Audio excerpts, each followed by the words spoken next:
नमस्कार साथियों, स्वागत है आप सभी का यूपीएससी पर। मैं हूं अंकित अवस्थी, आप हैं मेरे साथ में आज के एक करंट इशू में और साथ में एक बहुत ही प्यारा टाइटल जो कि आपके विषय के हिसाब से भी बहुत महत्वपूर्ण है और वो है रोजगार। असल में बुक्स में इसे लिखा जाता है बेरोजगारी, यानी कि सब्जेक्ट के हिसाब से अगर हम बात करें तो भारत में जो बेरोजगारी शब्द है ये इकोनॉमिक्स के टाइटल्स में भी आपको पढ़ने को मिलता है। तो आज हम चर्चा करेंगे कि आफ्टर ऑल क्या है भारत की वर्तमान स्थिति, रोजगार के आंकड़े क्या है सरकार की नीतियां जिसके चलते सरकारी जो रोजगार है वो बढ़ सकते हैं और कितने प्रकार का बेरोजगारी भारत में पाया जाता है। इन तमाम चीजों की आज आप हमारे इस सेशन में चर्चा करने वाले हैं।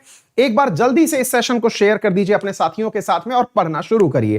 मेरे प्यारे साथियों, आजकल बहुत सारी जगह, चाहे फिर ट्विटर हो या न्यूज़पेपर हो, सब जगह पर एक ही चीज चर्चा में है और वो है देश में रोजगार और या फिर युवाओं का जो वर्तमान में बेरोजगारी का दौर है वो वर्तमान की सुर्खियों का मेजर हाईलाइट थीम है। ऐसी स्थिति में हमें जानना बहुत जरूरी है कि आफ्टर ऑल बेरोजगारी क्या है, इसके प्रमुख रीजन क्या हैं, कौन कौन से क्षेत्र इसके प्रति जिम्मेदार हैं। आइए एक एक करके तथ्यात्मक तरीके से आपको बताने का प्रयास करते हैं। सबसे पहला शब्द है कि एम्प्लॉयमेंट आफ्टर ऑल होता क्या है, क्या कहती है हमारी जो सैद्धांतिक परिभाषा है वो बेरोजगारी के बारे में क्या कहती है। मेरे प्यारे साथियों, जिसमें यह कहा गया है कि रोजगार वो चीज है जिसमें कोई भी व्यक्ति गेनफुल कार्य कर रहा हो, अर्थात एम्प्लॉयमेंट वो सिचुएशन है जिसमें कोई भी व्यक्ति गेनफुल कार्य यानी कि जिसकी वजह से उसे कुछ प्राप्त हो रहा हो, वो कार्य एम्प्लॉयमेंट कहलाता है। ठीक इसी प्रकार से अगर हम बात करें तो इसकी एक और परिभाषा निकल के आती है और वो ये है कि पूरा एम्प्लॉयमेंट उसे कहा गया है जिस परिस्थिति में यदि व्यक्ति स्वेच्छा से नौकरी छोड़कर ना बैठा हो तो उसके अतिरिक्त हर व्यक्ति सरकारी या फिर प्राइवेट नौकरी कर रहा हो, अर्थात people willing to work at existing wage rate are engaged in a job. अब सवाल बनता है, सर ये विलिंगफुल जॉब क्या होता है? विलिंगफुल जॉब का मतलब होता है आपने चाह के नौकरी ना छोड़ रखी हो। जैसे बहुत सारे लोग करंट जॉब छोड़ करके अगली जॉब की तैयारी कर रहे होते हैं। चल के आपको बताएंगे कि वो कौन सी प्रकार की बेरोजगारी है, कौन से प्रकार के रोजगार में वो कंसीडर की जाएगी। तो हमने दो परिस्थितियां समझी। रोजगार क्या है? रोजगार वो है जिसमें कोई व्यक्ति कुछ गेन कर रहा हो। और अगर पूछा जाए कि फुल एम्प्लॉयमेंट क्या है, आप जॉब चाहते हैं, आपके पास जॉब हो, वो सिचुएशन फुल एम्प्लॉयमेंट कहलाती है। भारत में कितने प्रकार का एम्प्लॉयमेंट है या होना चाहिए या होता है पूरी दुनिया में? तो आंसर है दो प्रकार का, एक होता है प्राइवेट और एक होता है पब्लिक। अब प्राइवेट जॉब क्या होता है? प्राइवेट जॉब ऐसी चीज को कहा जाता है या ऐसे कार्य को कहा जाता है जो कि किसी भी कार्य को या फिर जो किसी ऐसी संस्था के द्वारा किया जा रहा हो या आपके द्वारा इसलिए किया जा रहा हो जिसकी वजह से प्रॉफिट आपको मिले या फिर मुनाफा मिले। ऐसी परिस्थिति में आपको ऐसी जगह नौकरी करना प्राइवेट जॉब कहलाता है, लेकिन यह सरकार के अधीन ना हो। तो सरकार के अधीन अगर होती है तो सरकार का मीनिंग क्या है? तो केंद्र सरकार, राज्य सरकार, लोकल बॉडीज, फेडरल गवर्नमेंट, इन सब के द्वारा दिया जाने वाला जॉब पब्लिक एम्प्लॉयमेंट कहलाता है। तो एम्प्लॉयमेंट की अगर हम बात करें कि रोजगार क्या है, तो वो दो प्रकार का है, एक है प्राइवेट एम्प्लॉयमेंट और एक है पब्लिक एम्प्लॉयमेंट। फिर सवाल बनता है कि हम लोग अगर अनएम्प्लॉयमेंट को समझना चाहें कि आफ्टर ऑल बेरोजगारी क्या है, तो मेरे प्यारे साथियों यहां पर कुछ बेसिक डेफिनेशंस निकल के आती हैं और वो ये है कि यदि कोई व्यक्ति फिजिकली फिट हो, यदि कोई व्यक्ति दिमाग से स्वस्थ हो, पूरी तरह पढ़ा लिखा हो और काम करना चाह रहा हो, उसके बावजूद भी अगर उसके पास नौकरी नहीं है करने के लिए, तो उस परिस्थिति को हम अनएम्प्लॉयमेंट कहते हैं। यानी कि इन चारों सिचुएशंस को मैच करने के बावजूद भी वो काम नहीं कर पा रहा है, that situation is known as unemployment.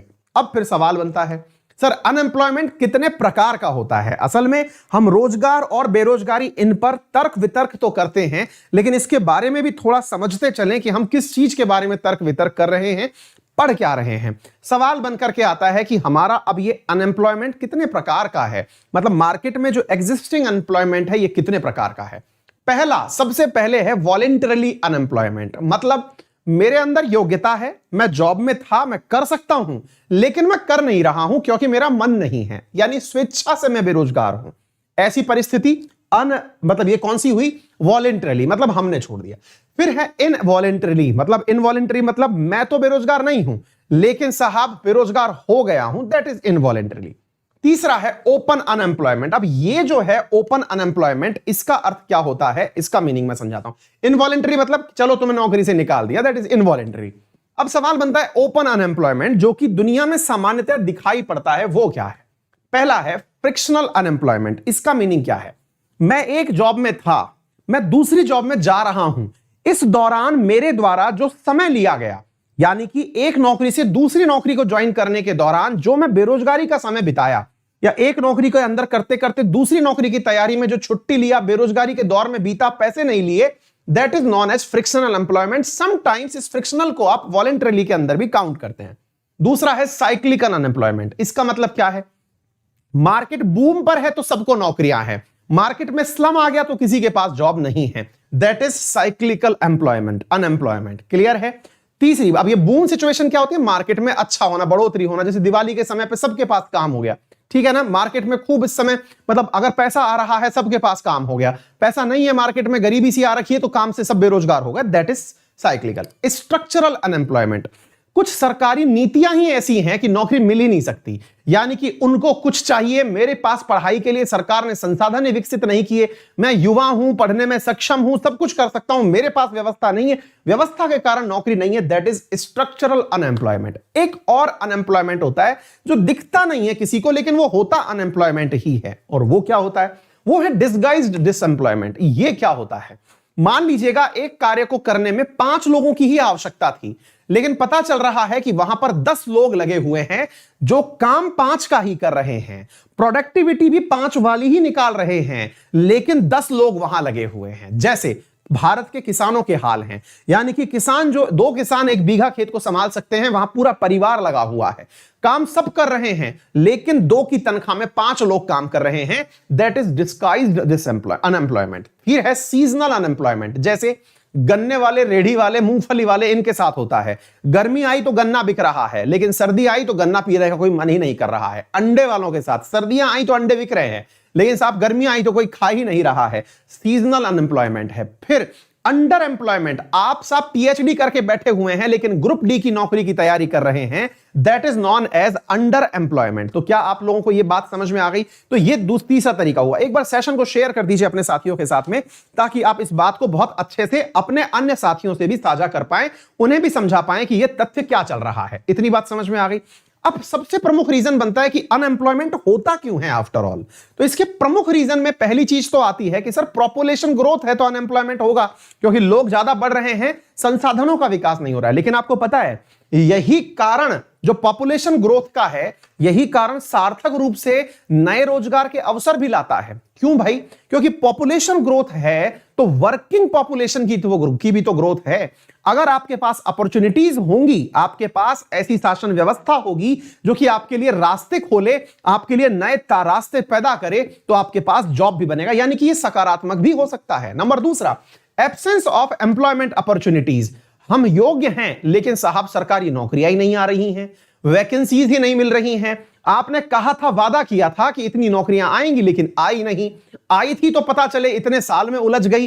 तो ये कौन सी हो गई? Absence of employment opportunity. तीसरा है सीजनल एम्प्लॉयमेंट। ये तो समझ में आ ही गया था कि भाई जॉइंट फैमिली सिस्टम। अब पता चल रहा है कि एक ही दुकान है, पिताजी ने दुकान चलाई थी, अब पिताजी के 2 बेटे हो गए, उन बेटों के भी 2 बेटे हो गए, सबके सब लोग एक ही दुकान चला रहे हैं। तो ये भी एक प्रकार का अनएम्प्लॉयमेंट ही है। जो काम एक पिताजी कर पा रहे थे, अब 10 लोग मिलकर भी वही काम कर रहे हैं। नेक्स्ट है increasing turnover of student from Indian universities.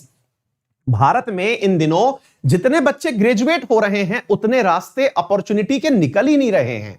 Graduation की जो आपने इस समय बंदरमाट कर रखी है देश के अंदर, जिस प्रकार से हर जगह नुक्कड़ चौराहे पर यूनिवर्सिटी कॉलेजेस जो उसके खुले हुए हैं, इंजीनियरिंग के जो डिप्लोमा बांट रहे हैं, इंजीनियरिंग बांट रहे हैं, उनके अंदर आप ये मैटर ही नहीं कर रहे कि आफ्टर ऑल ये निकलने के बाद तकनीकी शिक्षा का विद्वान व्यक्ति अब हमसे जॉब भी मांगेगा, तो फिर से बौंत कहां निकल जाएगी?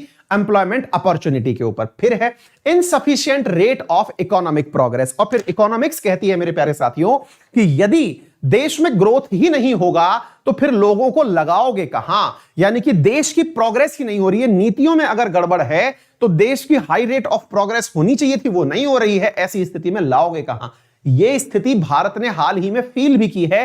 कोरोना काल में भारत की जो इकोनॉमिक ग्रोथ रेट है वो -23.9% तक चली गई थी। यह सरकार ने खुद माना है। अर्थात जहां लोग नौकरी करते थे वहां से भी रोजगार छूट गया, और तो और लोग घर से पैसा खर्च करके अपना जीवन यापन किए। तो ये परिस्थितियां जो होती हैं वो क्या होती हैं, इकोनॉमिक प्रोग्रेस के अंदर परिस्थितियां होती हैं।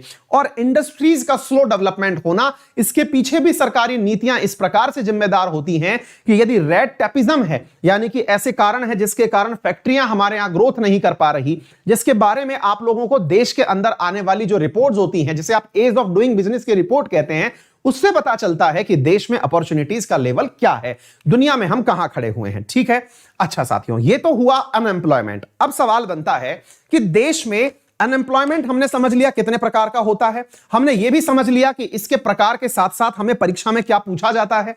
अब बात करते हैं वर्तमान परिदृश्य के बारे में। वर्तमान परिदृश्य में जो बजट 2021 आया, ये लोगों की बजट में जॉब देने की प्रायोरिटी सेट नहीं कर पाया। इस बजट के अंदर बातें तो बहुत बार की गई, यानी कि इस बार में जो बजट आया इसमें 6 बार रोजगार, 3 बार नौकरियों जैसे शब्दों का उपयोग किया गया था, लेकिन बताया नहीं कि रोजगार कहां से देंगे। मेरा बजट का एनालिसिस वाला वीडियो पड़ा हुआ है इसी क्लास का, आप देख सकते हैं उसे, वहां से आपको मिल जाएगा, आप उसे जरूर देखिएगा। उसमें मैंने बताया है कि सरकार रोजगार रोजगार शब्द तो यूज कर रही थी, लेकिन बताया नहीं कि कहां से आएगा रोजगार, क्या होंगी परिस्थितियां, कुछ क्रिएट नहीं किया गया। ऐसी स्थिति में ढूंढने वाले, नौकरी ढूंढने वाले युवाओं के लिए वर्तमान परिप्रेक्ष्य में बजट में कोई भी घोषणा नहीं की गई थी। एक जगह नौकरियों का आंकड़ा दिया हुआ है और उसमें कहा गया है कि हम 2024 तक रिसाइक्लिंग कैपेसिटी को बढ़ा करके 1.5 लाख नौकरियां डेवलप करेंगे। अब ये कौन सी रिसाइक्लिंग है? अब भाई साहब, आपके द्वारा जो है वो जिस प्रकार से गुजरात के अंदर अलंग में आप वो रिसाइक्लिंग ही अगर उसे कंसीडर कर रहे हो, विमान तोड़ना, पानी के जहाज तोड़ना और उससे नए सामान निकालना, तो उससे आप 1.5 लाख नौकरियां डेवलप करोगे। इसके ऊपर कोई स्पष्ट व्याख्या इस बार के बजट में नहीं थी। यानी पॉलिसी के मामले में इस बार के बजट पर कोई भी इस प्रकार के एम्प्लॉयमेंट पर चर्चा नहीं की गई। एक बार क्या हुआ मेरे प्यारे साथियों, एनएसएसओ की रिपोर्ट, जो national static survey of India है, उसके द्वारा मेरे प्यारे साथियों एक रिपोर्ट रिलीज हो गई थी और उस रिपोर्ट के अंदर मेरे प्यारे साथियों बहुत सारे चौंकाने वाले आंकड़े निकल के आए थे। आंकड़े ये निकल के आए कि 2017-18 में ये नेशनल सैंपल सर्वे ऑफिस की रिपोर्ट थी, जिसमें ये आंकड़े निकल करके आए कि जो अनएम्प्लॉयमेंट है वो 2017-18 में 45 साल का हाईएस्ट मॉडल पर रहा था। अनएम्प्लॉयमेंट के अंदर अगर हम बात करें तो रूरल अर्बन, जो एनएसएसओ के जो आंकड़े रिलीज हो गए थे एम्प्लॉयमेंट मिनिस्ट्री के द्वारा लोकसभा के अंदर, उससे पता चला कि रूरल अनएम्प्लॉयमेंट 5.3%, अर्बन 7.8% और रूरल अर्बन एवरेज जो है वो 6.3% के आसपास निकल के आया था।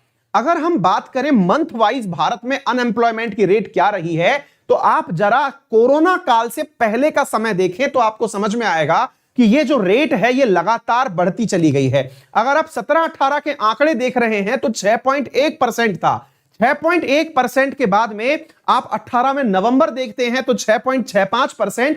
अब तथ्यों को आप देखते चले जाएं तो आपको यह आंकड़ा कहीं भी फ्लक्चुएट करता हुआ दिखाई नहीं दे रहा है। और 2019 में जब कोरोना नहीं था उस समय आपके यहां पर अनएम्प्लॉयमेंट रेट 8.4% थी। अब बड़ा सवाल बनता है, सर ये अनएम्प्लॉयमेंट रेट होती क्या है? ये बहुत ही टेक्निकल सवाल है, तो अब मैं आपको उसका आंसर देता हूं, क्योंकि हम लोग दर पढ़ना तो जानते हैं लेकिन उसको यूज कैसे करें उसे समझते हैं।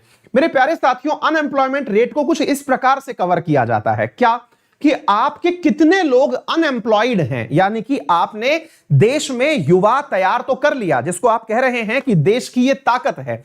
अब वो जो ताकत है, जो काम करने लायक युवा है, वो अनएम्प्लॉयड है, और उस स्थिति में कुल युवा जो लोग कर सकते हैं कार्य वो कितने हैं? तो लेबर फोर्स हमारे पास कितनी है और उसमें से कितने लोग बेरोजगार हैं?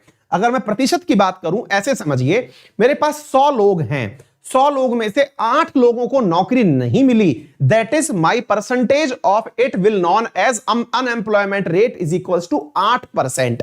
100 में से 8 को नौकरी नहीं मिली, ऐसा सरकार के आंकड़े प्रदर्शित करते हैं। सरकार के आंकड़ों में यह तथ्य निकल के आता है जो कि वास्तविकता से बहुत परे है, लेकिन फिर भी यह कहना होगा कि 45 साल का हाईएस्ट तो 6.1% ही था, जो कि लोकसभा में एनएसएसओ के आंकड़े में बताया गया था यदि मैं आपको यह दिखाने का प्रयास करूं, इस दिखाने के प्रयास में हमारा प्रयास नहीं चल रहा है।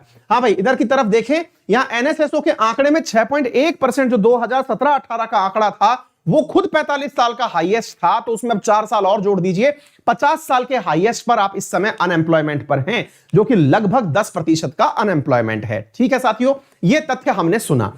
अब हम बात करें कि किस राज्य के अंदर कितना हाईएस्ट रेट है अनएम्प्लॉयमेंट का उस 17-18 के आंकड़े में, तो यह आपके सामने है।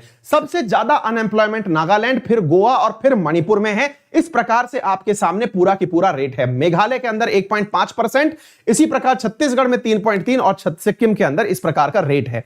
अब आपके सामने एक तथ्य और निकल के आता है, और वो तथ्य क्या कहता है, भारत के अंदर हर साल किस प्रकार से कितना युवा अंडर एम्प्लॉयड रहा, इस आंकड़े को संख्या में व्यक्त करते हैं। हमने परसेंटेज में तो व्यक्त कर लिया, लेकिन अब परसेंटेज के साथ साथ हम इसे समझने का प्रयास करते हैं कि यह नंबर है कितना। हम कहते हैं कि हम 135 करोड़ देशवासी हैं। उन 135 करोड़ देशवासी में सरकार का मानना है कि 40 करोड़ लोग रोजगार में हैं। वर्तमान में 40 करोड़ लोग सरकार का मानना है कि एम्प्लॉयड हैं। उन 40 करोड़ के अलावा मेरे प्यारे साथियों, भारत में 3 करोड़ 33 लाख लोग बेरोजगार हैं।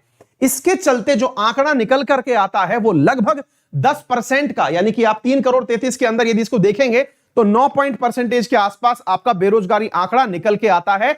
अगर इन तथ्यों को भी आप ध्यान से देखें तो ये तथ्य भी क्रमागत रूप से आपके सामने बढ़ते हुए दिख रहे हैं, आप इसे देख सकते हैं। अगर हम कोरोना काल की बात करते हैं तो उससे पहले भी आप देखें, और हमने कोरोना काल का आंकड़ा नहीं लिया है, हमने 2020-21 का तो डेटा भी यूज नहीं किया है, 2020 की तो परिस्थितियां भी यूज नहीं की हैं, हमने मार्च 2020 तक की परिस्थितियां ली हैं जिसमें लगभग 10% का अनएम्प्लॉयमेंट चल रहा है। मेरे प्यारे साथियों, अब अगर हम बात करें आज के परिदृश्य की, तो आज के परिदृश्य में अगर जुलाई की हम बात करें, जिस समय भारत की अर्थव्यवस्था -23 पर चली गई थी, -23.9 पर चली गई थी, तब भारत में रोजगार जो था वो कुल 37.6% ही था, यानी इतने ही परसेंट लोगों के पास में रोजगार था। ये जून में बढ़ा, जो जून के अंदर मतलब ये रोजगार जो 35% था, जुलाई में ये थोड़ा बढ़ गया था।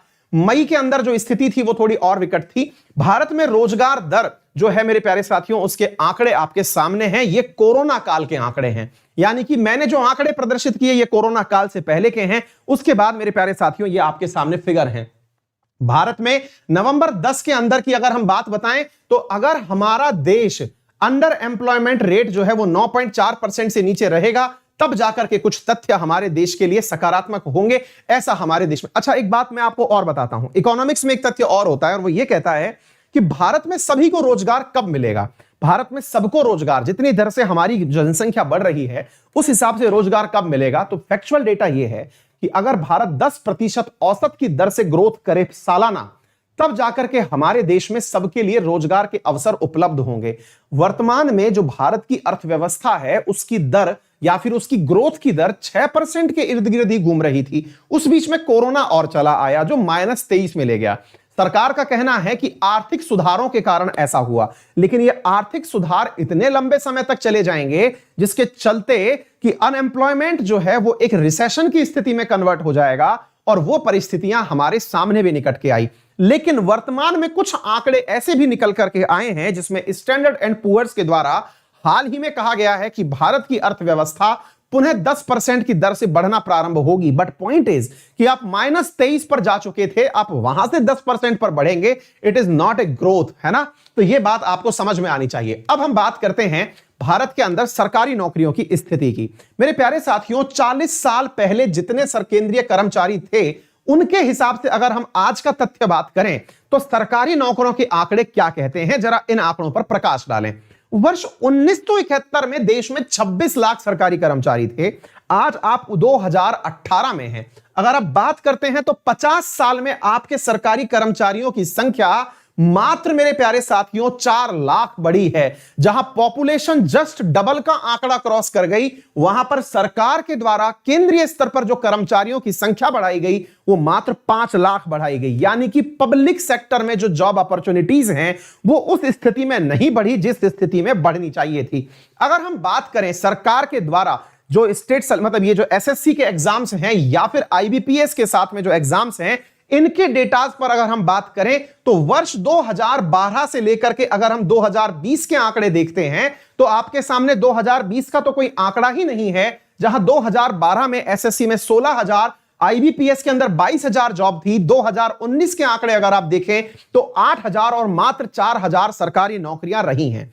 अब फिर आप पूछेंगे कि क्या किसी प्रोग्रेसिव देश की निशानी है ये कि वहां पर सरकारी रोजगार ना रहता हो? तो जरा इस तथ्य को देखिए, आपको ये तथ्य क्या बताता है, जरा इस पर नजर डालिए। मेरे प्यारे साथियों, ये आपके सामने कुछ फैक्ट्स एंड फिगर्स हैं जो ग्लोबल कंपैरिजन दे रहे हैं वर्ष 2015 का, जिसमें बताया जा रहा है कि किसी विकसित देश के अंदर प्राइवेट जॉब होना ही क्या उसकी निशानी होती है या सरकारी जॉब होना भी उसका सार्थक कदम होता है। तो जरा इस पर देखें मेरे प्यारे साथियों, यह रिपोर्ट है जो आपके सामने 7th पे कमीशन के दौरान प्रस्तुत की गई थी। यह रिपोर्ट है 7th पे कमीशन ऑफ इंडिया 2016 में प्रदर्शित की गई थी, जिसमें बताया गया था कि 1000 की पॉपुलेशन पर जो Scandinavian country Norway, Sweden, Denmark का हम कस्में खाते हैं कि काश वैसे बन जाएं, क्या हमारा भी काश वैसा ही ह्यूमन डेवलपमेंट इंडेक्स आ जाए। आप जरा इस आंकड़े को देखें, वहां पर 1000 लोगों में से मेरे प्यारे साथियों नॉर्वे में 160 लोग सरकारी नौकरी में हैं। 159 लोग, 1000 में से 159 लोग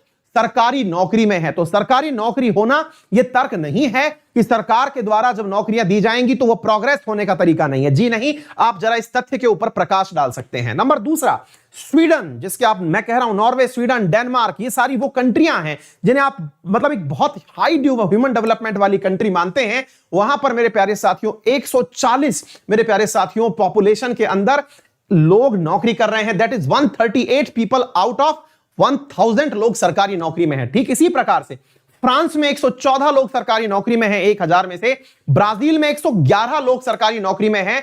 अमेरिका में 77 लोग आउट ऑफ 1000। अमेरिका जैसे कैपिटलिस्ट और प्राइवेट कंपनियों को बढ़ावा देने वाले देश में जहां 77 लोग सरकारी नौकरी पर हैं, वहीं अगर भारत का आंकड़ा हम आपको बताएं, इवन हमारा पड़ोसी मुल्क चाइना, यहां पर 57 लोग 1000 में से सरकारी नौकरी पर हैं। लेकिन इंडिया के आंकड़े बड़े ही चिंताजनक हैं मेरे प्यारे साथियों। इंडिया में मात्र 1000 में से 16 लोग सरकारी नौकरी पर हैं। और ये जो डेटा हम आपको प्रदर्शित कर रहे हैं, ये लिया गया है यूरोपियन डेटा जर्नलिज्म के द्वारा, जिसमें ये सारे डेटा आपको प्रदर्शित किए गए हैं। और ये 7th पे कमीशन ऑफ इंडिया की 2016 की रिपोर्ट है। अर्थात ये पैमाना कहा जाना कि जो सरकारी एम्प्लॉयमेंट है ये प्रोग्रेसिव नेशन की निशानी नहीं है, जी नहीं, ऐसा बिल्कुल नहीं होता। तो कहने का अर्थ यह है कि अगर सरकारों के लिहाज से या गवर्नमेंट अपॉर्चुनिटीज को लेकर के अगर हम बात करें तो हमने आपको सारी बातें बताई। इंडिया में अगर हम बात करें कि क्या है मेरे प्यारे साथियों कैटेगरी वाइज प्रोफेशंस का हमारे सामने कैलकुलेशन क्या है, तो आप इधर देखिएगा। भारत में अभी 9%, 0.9% लोग ही हैं जो कि रिटायर्ड हैं। और मैं आपको बताऊं कि भारत में 23.4% लोग वो हैं जो दिहाड़ी मजदूर हैं। दिहाड़ी मजदूर का मतलब हुआ कि वो आज भी दिन भर की नौकरी के लिए चौराहों पर जाते हैं, बेलदारी करते हैं। ये बहुत बड़ी संख्या है जिसको आप एम्प्लॉयमेंट में कंसीडर करें। ये कौन सा टाइप होगा ये आपके क्लासिफिकेशन में नहीं आता है। मेरे प्यारे साथियों, अगर हम स्टूडेंट की बात करें तो देश की कुल आबादी का 7.4% मेरे प्यारे साथियों अभी स्टूडेंट है। यानी कि अगर हम बात करें तो हम एक प्रकार से 10 करोड़ की आबादी केवल छात्रों की लेके चल रहे हैं। फार्मिंग सेक्टर में 7.4%, यानी कि अगेन लगभग 10 करोड़ फार्मर्स हमारे देश के अंदर जॉब कर रहे हैं। वो फार्मर्स बाकी छोड़ के कुछ और कर रहे हैं, वो हटा दीजिएगा। Salary 9.1%, unemployed 10.1%। ये आंकड़े हैं एनसीआरबी के द्वारा प्रकाशित किए गए मेरे प्यारे साथियों।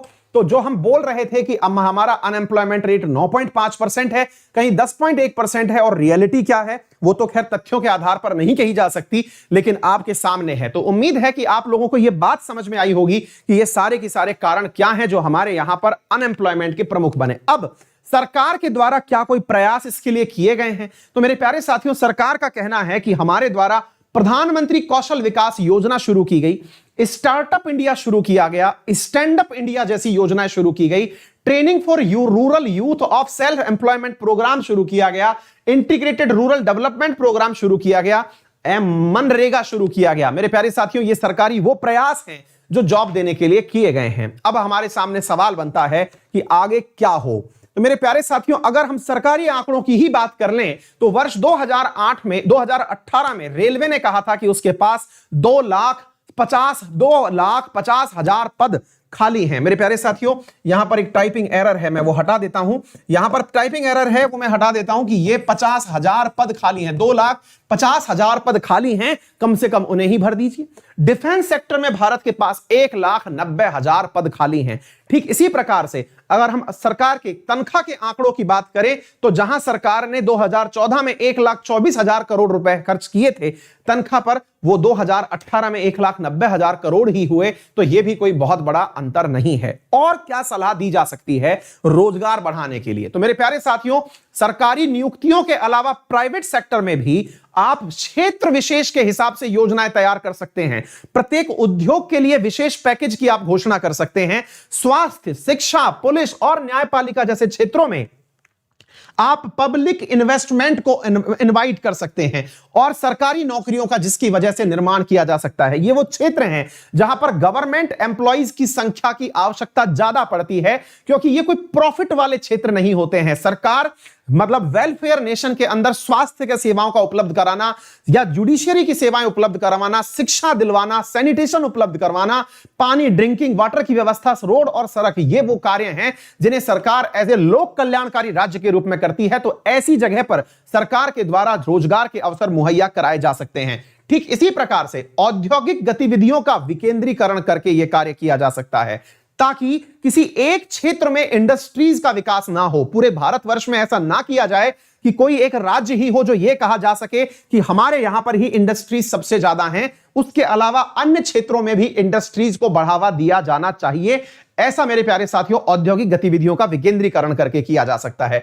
ग्रामीण क्षेत्रों का भी विकास किया जाए। ग्रामीण क्षेत्रों का विकास करने का अर्थ हुआ कि ग्रामीण लोगों को भी शहर के आसपास के क्षेत्रों में रूरल प्लस अर्बन की तर्ज पर रर्बन मिशन के माध्यम से यहां पर रोजगार के अवसर उपलब्ध करवाए जाएं। लघु और कुटीर उद्योगों को बढ़ावा दिया जाए। जो कॉटेज इंडस्ट्रीज हैं, जो कि ग्रामीण खाद्य उद्योग मंत्रालय के माध्यम से चलती हैं, ग्रामीण खाद्य उद्योग के माध्यम से चलती हैं, उन इंडस्ट्रीज को बढ़ावा दिया जा सकता है। इसके साथ साथ ही सरकार के साथ में युवाओं की जो इंडस्ट्रियल कैपेसिटीज हैं या फिर एंटरप्रेन्योर स्किल है, उन्हें स्टार्टअप और स्टैंड अप जैसी स्कीम्स के साथ फंडिंग करके आगे बढ़ाया जा सकता है। और सबसे महत्वपूर्ण जो बात है वो ये है कि जो सरकार की व्यवस्था है, उस व्यवस्था में जो लगा हुआ गुण है, उसका समाधान एक तार्किक रूप से किया जा सके। अर्थात अगर व्यवस्थाओं में ही अगर भेद हो, यानी कि जो कार्य करने के लिए सरकारें व्यवस्थित की गई हैं, सरकार जनता के लिए जनता के द्वारा जो कार्य है, उस कार्य को करते समय व्यवस्थाओं में हो चुके सुराखों को, छेद को भरने के लिए सरकारी तंत्र जो हो वो मजबूत हो, भ्रष्टाचार अपने निम्नतम स्तर पर हो, व्यवस्थाओं को सटीक और सुचारू रूप से जारी रखने के लिए जो भी जॉब जैसी अपॉर्चुनिटीज क्रिएट हो, उनका सीमित और निर्धारित समय में पूर्ण होना भी अनिवार्य है, ताकि फ्रैक्शनल जैसी बेरोजगारी या फिर जो एम्प्लॉयमेंट के लिए उपलब्ध विकल्प है वो रास्ते खत्म ना हो जाएं। ये था मेरे प्यारे साथियों आपके सामने इस पूरी न्यूज का विश्लेषण। यदि आप मेरे साथ में पढ़कर अनअकैडमी पर क्लासेस करना चाहते हैं तो मेरा रेफरल कोड अंकित 10 यूज करें। मेरे साथ में मेरे इसी प्रकार के वीडियोस को सुनने के लिए आप इस यूट्यूब चैनल को सब्सक्राइब कर लें, जिसका नाम है यूपीएससी। वीडियो अच्छा लगा हो तो अपने साथियों से शेयर करें। मेरा टेलीग्राम चैनल है अंकित अवस्थी सर के नाम से, जहां पर आपको मेरी इन तमाम क्लासेस की लिंक मिल जाएंगी। मेरे प्यारे साथियों, अगर आप मेरे साथ में यूपीएससी का पेड कोर्स पढ़ना चाहते हैं तो पेड कोर्स के लिए अनअकैडमी पर 100 से अधिक टॉप एडुकेटर्स के साथ में मिलकर के हमारा एक कोर्स चल रहा है यूपीएससी के पॉइंट ऑफ व्यू से। और यूपीएससी में हमारे कोर्स के अंदर अगर आपको सब्सक्रिप्शन चाहिए तो सब्सक्रिप्शन के आपके पास 2 विकल्प हैं। इनमें से एक विकल्प है प्लस कोर्स का, एक है आइकॉनिक का। आइकॉनिक में आपको एक मेंटर मिलता है जो पूरी तैयारी में आपके साथ रहता है। प्लस कोर्स के अंदर आपको कंटेंट वही मिलता है जो आइकॉनिक में मिलता है, लेकिन प्लस के अंदर एक मेंटर का अभाव होता है, लेकिन फिर भी कंटेंट सेम होता है। आप दोनों में से जो भी विकल्प आपको सूटेबल हो उसका चयन कर सकते हैं। प्लस कोर्स की फीस 49,000 रुपए है। रेफरल कोड अंकित 10 लगाने के बाद में, यानी मेरा रेफरल कोड अंकित 10 जो आपको इस समय फ्लैश में दिखाई दे रहा है, यह आपको 44,000 रुपए में प्राप्त होता है, जिसके लिए आप लोग क्रेडिट कार्ड का उपयोग करके नो कॉस्ट ईएमआई भी यूज कर सकते हैं। और आइकॉनिक में मेरे प्यारे साथियों 1 साल के कोर्स की कीमत 74,000 रुपए है, जो अंकित 10 रेफरल कोड यूज करके 67,000 रुपए में आपको उपलब्ध होती है। उम्मीद है आप में से अगर कोई भी विद्यार्थी तैयारी के लिए प्रयास कर रहा हो तो उसके लिए अनअकैडमी एक बहुत अच्छा विकल्प के रूप में प्रस्तुत होगा। आपका दिन मंगलमय हो। धन्यवाद।